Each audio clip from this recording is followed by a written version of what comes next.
হ্যাঁ বন্ধু, দেখুন, আপনারা যেটা দেখছেন সেটা হচ্ছে একটা টবের মধ্যে, ছোট্ট টবের মধ্যে ছোট্ট টবের মধ্যে ড্রাগন গাছ করা সম্ভব। কিন্তু ধ্যান রাখতে হবে আপনাকে যে এর জল নিকাশি ব্যবস্থা উপযুক্ত যেন থাকে এবং ফাঙ্গাস ইনফেকশনের হাত থেকে গাছকে রক্ষা করা এবং মাইক্রো এবং ম্যাক্রো নিউট্রিয়েন্টসের সাপ্লিমেন্ট আপনাকে খেয়াল করতে হবে। একটা ভালো নিয়ম বলে দেবো বন্ধু।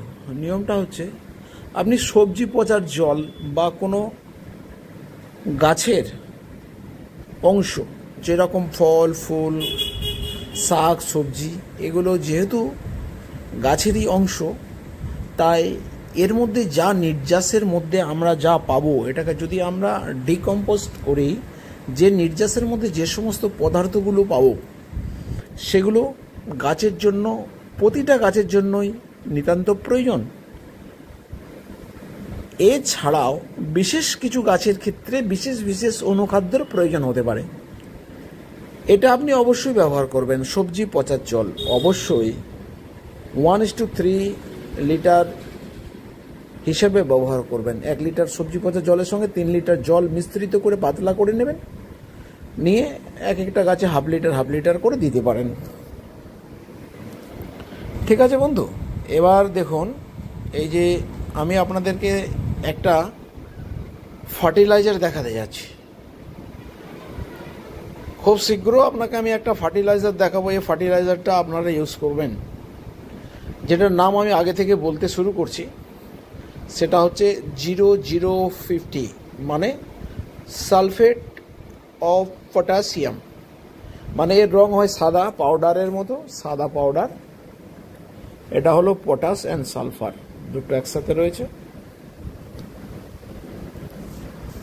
আর বন্ধু, ব্যবহার করবেন মোবোমিন ম্যাক্রোনিউট্রিয়েন্টস। এর ট্রেস আকারে লাগে, খুব কম পরিমাণে লাগে মোবোমিন। আর দেবেন Epsom salt, magnesium sulphate, Epsom salt. ব্যবহার করবেন অল্প মাত্রায় চুন, CaCO3, যাকে আমরা লাইম বলে থাকি। কনস্ট্রাকশনাল চুন হলেও হবে, আমরা যে পানের মধ্যে খাই যে চুন, সে চুন হলেও হবে। একটা 10 ইঞ্চি টবে মাত্র 1 গ্রাম থেকে 1.5 গ্রাম ব্যবহার করলেই যথেষ্ট। মাসে একবারের বেশি নয়। ঠিক আছে বন্ধু, আমি ফার্টিলাইজারগুলো দেখাচ্ছি। আর এই ফল ধরার সময়, যখন ফল সেটিং হয়ে যাবে, অবশ্যই নাইট্রোজেন দেবেন। যখন ফুল আসবে বা ফুল আসার আগে কখনোই নাইট্রোজেন নয়। ফল যখন আপনার সেটিং হয়ে যাবে, এই ফল যখন 15 দিন বয়স হয়ে গেছে, এই ফলগুলো আমার 15 দিন বয়স হয়ে গেছে, আমি অবশ্যই নাইট্রোজেন ইউজ করব। নাইট্রোজেনের অনেক কাজ আছে বন্ধু। নাইট্রোজেন যেমন আপনার গাছকে সবুজ রাখতে সাহায্য করে, ক্লোরোফিল গঠন করে, সেরকম গাছের বৃদ্ধিতে সাহায্য করে, গাছের সর্বাঙ্গীন বৃদ্ধি, টোটাল গ্রোথ নিয়ন্ত্রণ করে নাইট্রোজেন। কিন্তু নাইট্রোজেন যখন গ্রোথ বেশি করার চেষ্টা করে, তখন কিন্তু ফল ফুল দিকে গাছ খেয়াল করে না, ফেলে দেয়, নিজে বৃদ্ধিতে আগিয়ে যায়। তাই বন্ধু, যখন ফুল আসার আগে বা ফুল আসার কিছুদিন আগে থেকে ফুল এলে বা ফল ধরেছে, ফুট সেটিং হয়েছে, নাইট্রোজেন ইউজ করা যাবে না। যখন ফল 15 দিন ধারণ করে যাবে ফল, তখন আপনি নাইট্রোজেন দেন, ফল ঝরবে না, ফল কিন্তু বড় হবে। এর সঙ্গে আপনাকে আর একটা জিনিস খেয়াল রাখতে হবে বন্ধু, সেটা হচ্ছে বোরন। অবশ্যই বোরন ইউজ করবেন। আর আমি 82% সালফার ইউজ করি। 82% সালফার ইউজ করি, যে সালফারের মধ্যে রয়েছে অ্যান্টিফাঙ্গাল এজেন্ট, যা আপনার গাছকে কখনোই ফাঙ্গাস আসতে দেবে না। মূলত শিকড়ে যদি ফাঙ্গাস আসে, রুটে যদি ফাঙ্গাস আসে, গাছকে বাঁচানো কঠিন হয়ে পড়ে। কিন্তু যখন ব্রাঞ্চে বা কাণ্ডতে আপনার ফাঙ্গাস আসে, তখন কিন্তু কেটে দিলে বা ট্রিটমেন্ট করা সম্ভব হয়, ভালোভাবে ট্রিটমেন্ট করা যায়। এ দেখুন, সালভেট 80 এটা হচ্ছে সালফার 80%।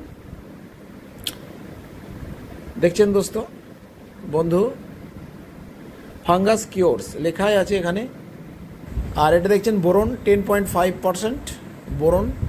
এই বোরনগুলো কিন্তু লিচিং করে, মানে যখন আপনার টবে দেবেন বর্ষার জল বা আপনি যখন জল দেবেন লিচ করে বেরিয়ে যায়। তাই বন্ধু আমি যে বোরনটা পরশ কোম্পানি এনেছে, এই বোরনটা কিন্তু দানাদার, তাই এটা লিচ করতে দেরি হবে এবং জলে গলতেও দেরি হবে। আর যেহেতু এটা খুব কম পরিমাণে লাগে, গাছের খুবই কম পরিমাণে লাগে। দেখুন বন্ধু, আমি একটা সার রেডি করছি আপনাদের সামনে, সেই সারটা দেখিয়ে দিই।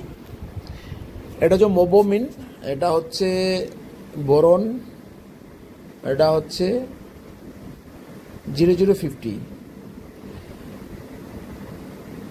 এই কত জিনিস আমরা মিক্সড করে নিচ্ছি। দেখুন, বোরন, নাইট্রোজেন, মোবোমিন অ্যান্ড 0050। 0050টা আমি আলাদা করে ওর ওপর থেকে মেশাবো, আমি দেখাচ্ছি আপনাদেরকে। দেখুন 0050টা আলাদা করে আমরা, এটা একদম পাউডার ধুলো আকারে পাওয়া যায় 0050। আমি 15 দিন আগে এখানে ক্যালসিয়াম দিয়েছিলাম গাছের গোড়াতে 1-1.5 গ্রাম করে এক একটা গাছে।